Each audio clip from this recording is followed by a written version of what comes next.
Assalomu alaykum. Foundation kursimizning 4 darsiga xush kelibsiz. Bugun sizlar bilan reading ko'nikmalarimizni yanada oshiramiz. If you are ready, then let's go. Demak, birtondan boshlaymiz. Savollarni tahlil etish bilan ishimizni. Birinchi savol. Isabel works in the city center and likes painting and drawing in her free time. Isabel shahar markazida yashaydi va bo'sh vaqtida chizishni, bo'yashni yaxshi ko'radi. She wants to practice her hobby in a small quiet park near her office. U o'zini hobbisi bilan shug'ullanishni xohlaydi, kichkina va tinch parkda o'zini ofisining yonidagi. Demak, ikkinchi savol.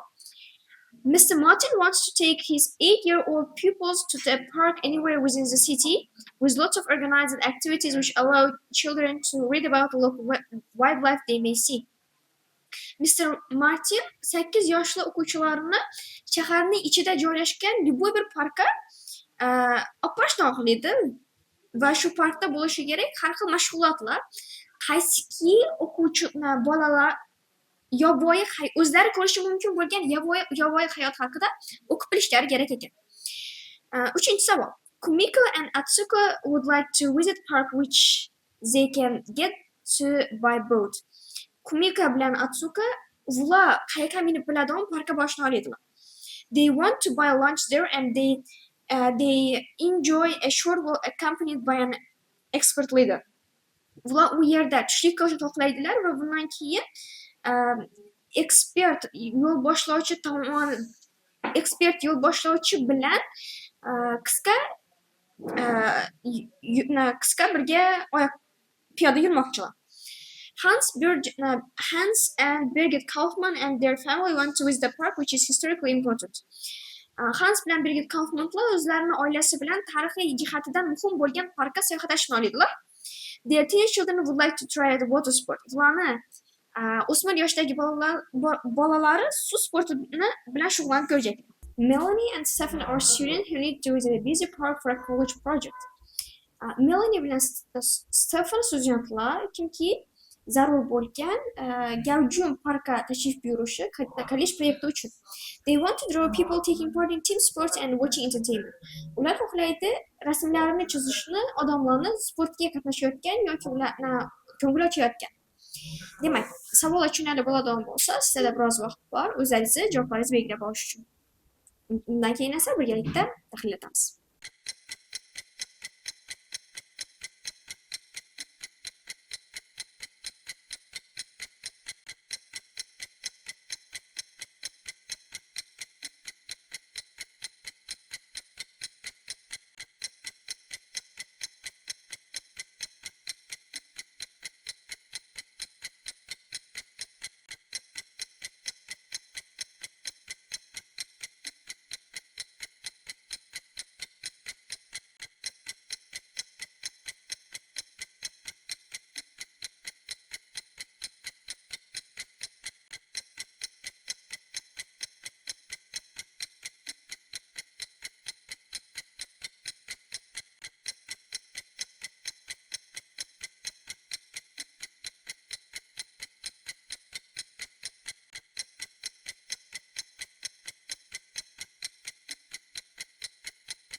Agar mashg'ulot o'tayotgan bo'lsangizlar, kelinglar, to'g'ri javoblarni belgilab bosaman. Birinchi savol uchun to'g'ri javobimiz F. F varianti o'qib ko'ramiz. East Bank Park. This is a tiny little known park in the heart of city with gardens filled with sculptures, trees and flowers. Bu kichkina, unchalik mashhur bo'lmagan shahar markazidagi park. Aynan shu park bog'i mavjud, haykallar, gullar va daraxtlar bilan to'ldirilgan. It makes a perfect resting place popular with local artists is within minutes of the theater and entertainment district. Demak, bu mukammal joy, mukammal dam olish joyi ekan va mahalliy rassomlar bilan mashhur ekan. Aynan bir necha minutlarning ichida teatr va entertainment, ya'ni ko'ngil ochish tumanlarini borish mumkin ekan. Demak, Izabel shahar markazida ishlagani uchun buni bo'sh vaqtida o'zini hobbisini praktikash etib biladigan kichkina dinch joy kerak edi. Aynan bu rassomlar uchun mashhur bo'lgan joy bo'lgani uchun to'g'ri javobimiz F bo'ldi. Ikkinchi savol H. Ikkinchi savol uchun to'g'ri javobimiz H. Demak, Elmwood Park. At Elmwood Park there are walks on well-made paths and cycle ride for all abilities. Elmwood Parkda yaxshi qaralgan yo'laklarda va hamma turdagi velosiped haydash imkoniyatlari mavjud ekan, ya'ni yurish va velosiped haydash imkoniyatlari mavjud. Elmwood is just inside the city limit and has an area of quiet woodland which is home to deer and other animals. Elmwood o'zi shaharni ichida ekan va tinch bo'lgan daraxtzor bor ekan. Aynan shu daraxtzor boshqa hayvonlarni va bug'ularning uyi hisoblanadi. The visitor center, numerous display boards and fun quiz make the positive learning experience for all ages. Tashrif buyuruvchilar markazi juda ko'p turdagi ko'rgazmaviy doskalar bor ekan va qiziqarli quizlar aynan pozitiv kayfiyatni yaratadi hamma o'rganuvchilar uchun. Hamma yoshdagi o'rganuvchilar uchun. Aynan Martin o'zini 8 yoshli o'quvchilarni shaharning ichidagi parkka olib borishi kerak edi. Park shaharning ichida va u yerda juda ko'p mashg'ulotlar mavjud hamma yoshdagi o'quvchilar uchun va u yerda local wildlife, mahalliy yovvoyi hayotni o'rganish imkoniyati mavjud. Demak, ikkinchi savolim uchun to'g'ri javobimiz H variantda ekan. Uchinchi savol uchun to'g'ri javobimiz E. Tekshirib ko'ramiz. Boscawen Park. This small and peaceful park offers guided tours given by the knowledgeable environment officers, and evening visitors to the park may be lucky enough to see rare frogs and bats. Bu kichkina va tinch park gidlar safarlarni o'z ichiga oladi va aynan shu gidlar bilimli environment officerlar hisoblanadi ekan. Aynan kechki vaqtda tashrif buyuruvchilar kamyob kubaqalar va ko'rshapalaklarni ko'rishi mumkin. It is situated on the River Elton and can be reached in about 30 minutes from the city center by river taxi. Demak, bu shahar markaz River Elton bo'yida joylashgan va undan 30 minutning ichida daryo taksisini shahar markazidan daryo taksisini yetib borsa bo'ladi. There's a snack bar and gift shop. Bu yerda snack bar va sovg'alar do'koni mavjud. Kumiko and Autse would like to visit park which they can get to by boat. Demak, aynan qayiqda borish mumkin bo'lgan parkka borishni xohlar edilar. Aynan river taxi bu yerda qayiq vazifasida kelib turibdi. Daryo taksisi. Aynan shu taksiga minish orqali biz 30 minutda borishimiz mumkin edi. Demak, to'g'ri keladi. U yerda tushlik qilish imkoniyati mavjud, chunki snack bar mavjud edi va ekspert liderlar tomonidan walk qilish imkoniyati mavjud edi. Demak, mukammal ravishda to'g'ri keladi. Uchinchi savol uchun to'g'ri javobimiz E. To'rtinchi savol uchun to'g'ri javobimiz D bo'ladi. D variantda Victoria Park. This quiet park on the edge of the city and easy to visit by public transport. Has boats for hire on the lake, skateboard park, basketball and tennis courts and a picnic area. Bu tinch park shaharni chekkasida joylashgan va mahalliy transport bilan osongina borish mumkin. Bu yerda ijaraga olish uchun qayiqlar bor, ko'lning yonida skateboard parki mavjud, basketbol va tennis kortlari mavjud ekan va piknik hududi ham mavjud. Often seen in postcard views of the city, Victoria Park contains one of the oldest windmills in the country. The museum shouldn't be missed. Demak, shaharning postkartlarida tez-tez yonib turishi mumkinki, deydi, Victoria Park o'z ichiga oladi. Eng qadimiy windmill bu yerda tegemonga o'xshash bir joy sifatida kelib turibdi. Shahardagi o'sha eng qadimgi tegirmon o'z ichine oladi ekan. The museum shouldn't be missed. Va muzey o'tkazib borilmasligi kerak. Demak, Gans bilan Birgit o'zlari xohlab turadilar tarixiy jihatdan muhim bo'lgan parkka borishni. Aynan bu yerda windmills. Sorry. Windmill tarixiy jihatdan muhim edi va muzey ham mavjud edi. Their teenage children would like to try water sport. Water sport, suv sporti bilan shug'ullanish uchun bu yerda mavjud edi. Has boat for hire on the lake. Ya'ni ko'lda qayiqlarni ijara olish mumkin edi. Demak, 4-savol uchun to'g'ri javobimiz G variantda berilgan. 5-savol. To'g'ri javobimiz C. A beautiful park on the edge of the city, Brook Park attracts huge crowds. Shaharni chekkasidagi chiroyli park, Brook Park, juda katta olamonni attract, ya'ni maftun qiladi. The open air theater has a program of plays suitable for school groups. Ochiq havodagi teatrda maktab yoshidagilar uchun muhim bo'lgan mos tushadigan programmalar mavjud. There is a well-used basketball court and baseball field, and children playground and a cafe. Bu yerda basketbol korti, baseball maydoni va kafe va bolalar o'yingohi mavjud. Climb Harris Hill to admire beautiful fields and first beyond the city. Chiroyli bo'lgan dalalarga va o'rmonga maftun bo'lish uchun Harris Hillga chiqing degan ma'noda kelib turibdi. Demak, ular uchun busy park kerak edi. Milliy bilan sinf uchun kollej proyekti uchun aynan busy park bo'lishi mumkin. Chunki u Brook Park attracts huge crowds degan joyga to'g'ri keladi. Bundan keyin team sportlarida jamoaviy sportlarga qatnashish imkoniyati mavjud bu yerda, chunki baseball fieldlar va basketbol kortlari mavjud. Bundan keyin esa entertainment, ya'ni ko'ngil ochish ishlar ham aytsa bo'lardi, chunki children's playground and cafe aynan bu parkda mavjud edi. Demak, 5-savol uchun to'g'ri javobimiz C variant. Qaytadan o'qib o'taman javoblarni. 1 ga F, 2 ga H, 3 ga E, 4 ga G, 5 ga esa C. Demak, javoblar tushunarli bo'lgan bo'lsa, part 2 o'tamiz. Demak, part 2.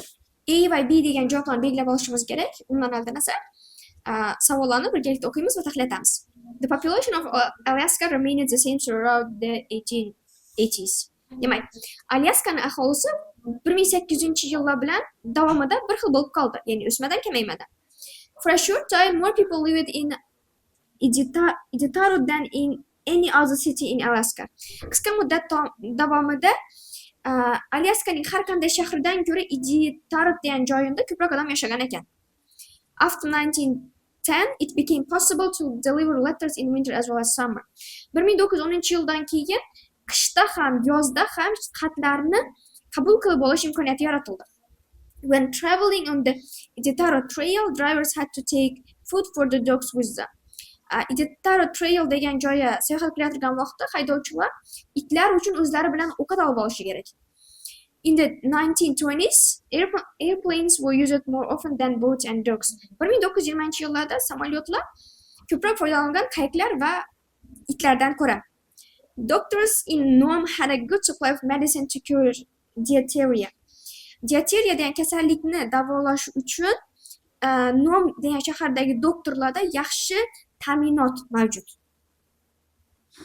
The pilot Carol Elson refused to fly his plane because of the cold weather. Carol Elson degan uchuvchi o'zini samolyotida uchishni rad etdi, uchishdan bosh tortdi sovuq havo tufayli. Leonhard Cephala's dog was able to lead him safely to his destination.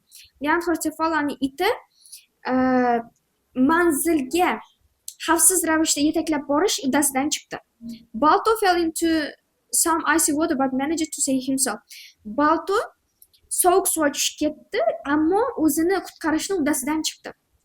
The Iditarod race takes a different route every year. Iditarod poygasi har yili har xil yo'ldan boradi. Demak, savol tushunarli bo'lgan bo'lsa, sizlarda biroz vaqt bor. Aynan mashqlarni o'zlaringiz ishlab olishlaringiz uchun keyin esa birgalikda javoblarni topamiz.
Agar mana shu plan ishlab bo'lgan bo'lsangizlar, ganglar birgalikda tahlil aytib chiqamiz tekstni.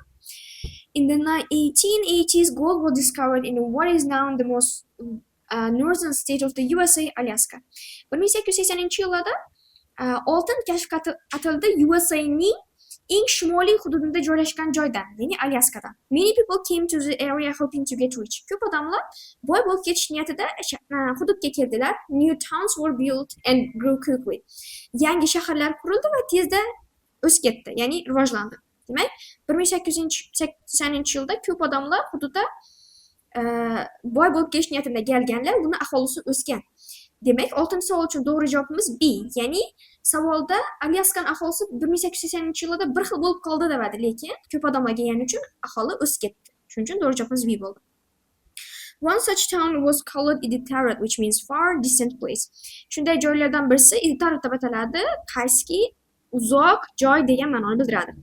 This town grew so quickly during 1909 that it briefly became the largest city in Alaska.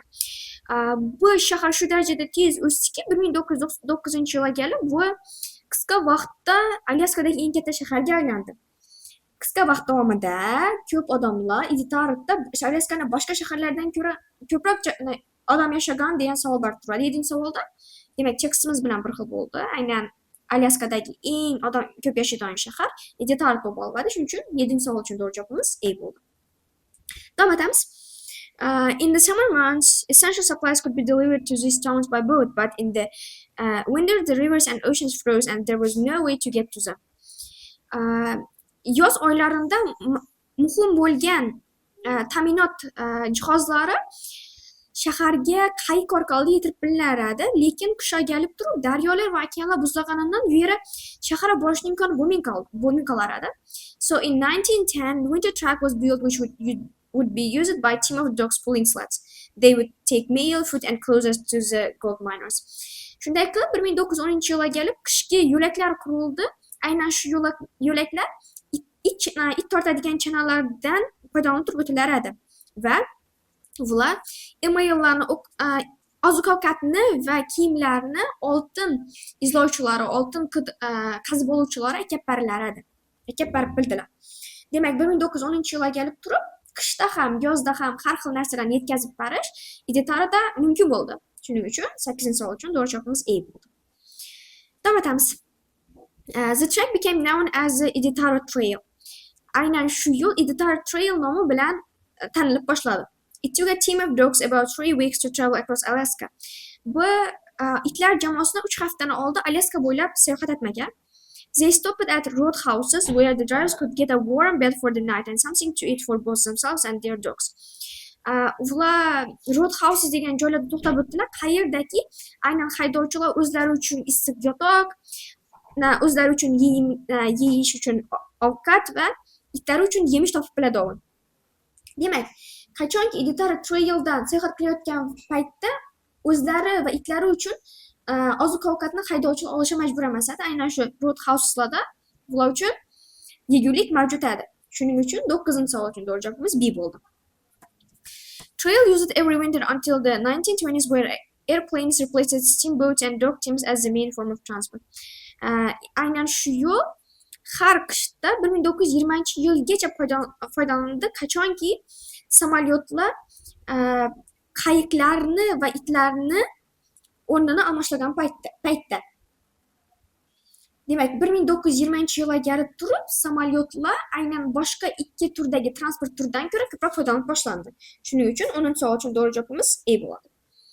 However, the dogs had one last taste of fame in 1925 when a disease called diphtheria hit the city of Nome. Lekin 1925-yilga kelib itlar shuhratning oxirgi ta'mini totishdi, qachonki diphtheria degan kasallik Nome shahriga kelganida. The disease could be cured, but unfortunately the closest medicine that could be found was in Anchorage, right on the other side of Alaska. Kasallik davolanib bilinadi, lekin baxtga qarshi eng yaqin bo'lgan meditsina topilib bilardi Anchorage degan joyda. Aynan shu joy Alaskani boshqa tarafida ekan. Demak, Doctors in Nom had a good supply of medicine to cure diphtheria. Aynan kasallikni davolash uchun Nomdagi doktorlarda meditsina mavjud edi deb berilgan savolda yo'q, uning emas edi. Shuning uchun ular boshqa shaharga borishi to'g'ri kelar edi. 11-savol uchun to'g'ri javobimiz B. Airplanes were quite new, so no one knew if they could fly in such cold weather. Samolyotlar yangi edi, shuning uchun hech kim bunday sovuq havoda uchib biladimi yo'qmi bilmas edi. Also, Carl Elson, the only pilot considered skilled enough to manage the flight, was away on a trip at the time. Shuningdek, Carl Elson degan odam yagona yetarlicha qobiliyatli bo'lgan uchuvchi aynan shu paytga kelib turib boshqa vaqtda, boshqa joyda edi, ya'ni uzoqda edi dedi. Demak, 12-savol. Carl Elson degan uchuvchi bosh tortmadi o'zini bu sovuq havoda uchishdan, balki u boshqa joyda edi. Shuning uchun 12-savol uchun to'g'ri javobimiz B bo'ladi. It was therefore agreed that the medicine will be transported using trunks of dogs instead. Shuning uchun meditsina itlar jamoasidan foydalangan holatda olib kelishini rozi bo'lindi. Trip covered over 1000 kilometers, most of it along the Iditarod Trail. Aynan sayohat 1000 kilometrdan ortiq joyda ekan va aynan shu joy Iditarod Traildan o'tadi ekan. It took 20 teams just 6 days to complete the journey. Bu 20 jamoa 6 kun olar edi sayohatni tugatish uchun. Leonhard Seppala, a Norwegian who had come to Alaska looking for gold, traveled the first 1000 of those kilometers. Leonhard Seppala degan odam Norvegiyalik ekan, aynan shu odam Alaskaga oltin izlab kelgan. Birinchi 400 kilometrni sayohatni yurib boribdi. He had to trust his dog Togo's ability to find his way in the blinding snow, and Togo turned out to be a reliable guide. Va Togo degan itini qobiliyatlarini ishonisha majbur bo'libdi qorda yo'lni topish uchun va Togo bu ishonchni oqlabdi. Demak, Leonhard Seppala's dog was able to lead him safely to his destination. Uni iti buni manzilini eson-omon yetkazib borib bilibdi. To'g'ri javobimiz E bo'ladi. Aynan Togo ismli it reliable guide bo'lib bilgan edi. The last part of the journey was done by Gunnar Kassen, who had driven dog's team in Alaska for 24 days. Sayohatning oxirgi qismi Gunnar Kassen degan odam tarafidan tugatilibdi va bu Alaskada 21 yil davomida itlar jamoasida itlar jamoasi bilan chana haydagan ekan. His led dog was Balto. Uni oldinda yuradigan iti Balto edi. At one point, Balto refused to go any further and saved the team from falling into icy water. Bir tarafdan Balto ki yana yurishdan bosh tortganligi uchun butun bir jamoani suva, ya'ni muzday suva tushib ketishidan asrab qolibdi. The diphtheria was stopped and Balto became a hero. Aynan shu kasallik to'xtatdi va Balto qahramonga aylanibdi. Balto fell into some icy water but managed to save himself dedi. Balto suva tushib ketdi va o'zini saqlab qolishni uddasidan chiqdi. Yo'q, Balto suva tushib ketmadi, suva tushib ketishdan asrab qoladi. Shuning uchun to'g'ri javob B bo'ladi 14-savol uchun. Nowadays a dog sled race is held every year from Anchorage to Nome, following the route of that famous journey in 1925. It's called the Iditarod and has become known as the last great race on Earth. Demak, hozirgi kunda ham itlar poygasi o'tiriladi ekan, ya'ni ikki shahar orasida va mashhur bo'lgan o'sha yo'lda bo'lib o'tadi ekan. Bu poyga Iditarod deb nomlanadi va yerdagi eng so'nggi zo'r poyga nomini olgan ekan. Demak, ikkinchi part hammaga tushunarli bo'lgan bo'lsa, uchinchi part o'tamiz. Ishimizni savollarni tahlil etishdan boshlaymiz. What is the writer trying to do in the text? Yozuvchi tekstda nima qilishga harakat qilyapti? Describe particular works by Craig Aitchison. I don't know how it's pronounced. Pronounce etilishini bilmayman. Lekin aynan shu odamni ishini tasvirlashga harakat turibdi. Teach readers how to paint like this person. O'quvchilari xuddi ana shu rassom kabi chizishni o'rgatishga harakat turibdi. Introduce readers to the artist. Demak, o'quvchilarga rassomni tanishtirishga harakat qilyapti. Explain how Craig Aitchison has made money from painting. Ana shu rassom rasm chizish orqali qanday ko'p pul topganini tushuntirishga harakat turibdi. What can be the reader learn about the Aichison from the text? O'quvchi Aichison haqida tekstdan nimalarni o'rganishi mumkin? He works in a different way from other artists. Bu boshqa rassomlarga qaraganda boshqacha usulda ishlaydi. He often gets bored with his paintings. U tez o'zini rasmlari bilan zerikib qoladi. He improved his drawing by going to art school. U o'zini chizish mahoratini san'at maktabiga borish orqali oshirgan.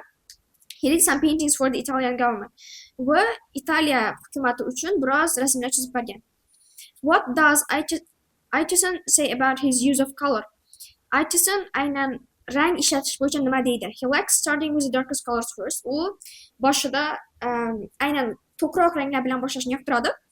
He knows the colors he's aiming for when he begins. Va aynan boshlayotgan paytda qaysi ranglarni ishlatilishini biladi. He prefers to paint with yellows, greens and browns. U afzal ko'radi sariqlar, yashil va jigar ranglar bilan bo'yashni. He understands how different the colors work together. U har xil ranglar qanday qilib birga yaxshi ishlashini tushunadi. Aichison prefers models who don't. Aichison afzal ko'radi materiallarni kimki qilmaydigan. Keep talking to him while he's working. Aynan u ishlayotgan paytda gapirmaydiganlarini. Ask him about his strange method of working. Uni g'alati ishlash metodlari haqida so'ramaydiganlarni. Worry about how long the work will take. Aynan ish qanchalik ko'p davom qilishini so'ramaydiganlarni, tashvishlanmaydiganlarni. Feel anxious to see the work as it's developing. Tashvishlanib boshlaydiganlarni aynan ishlar qanday qilib ketayotganini ko'rgan vaqtda. What might a visitor at an exhibition say about the Aitchison's work? Ko'rgazmadagi tashrif buyuruvchi odam Aitchisonning ishi haqida nima deyishi mumkin? I love his recent painting of Scotland, which are very similar to a number of other Scottish painters. Men buni yaqindagi Shotlandiyaning suratini dim yoqtirdim. Qaysiga o'xshash bo'lgan boshqa Skot rassomlarnikini.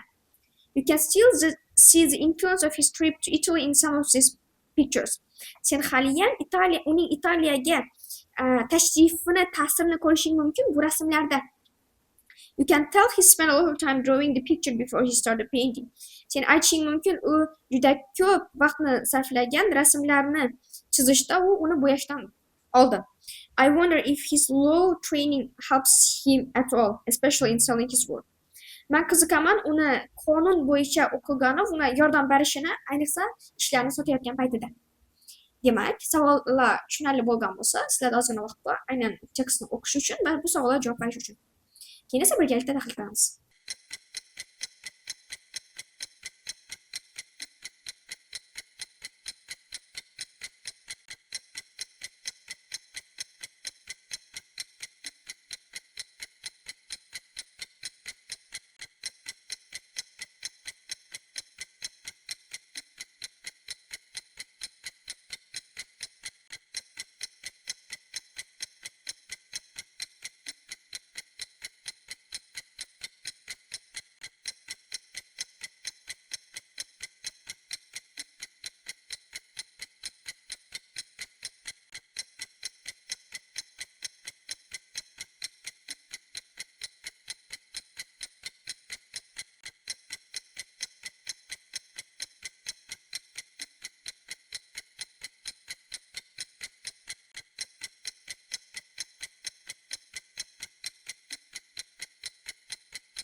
tugatgan bo'lsak, tekstni o'qishni boshlaymiz.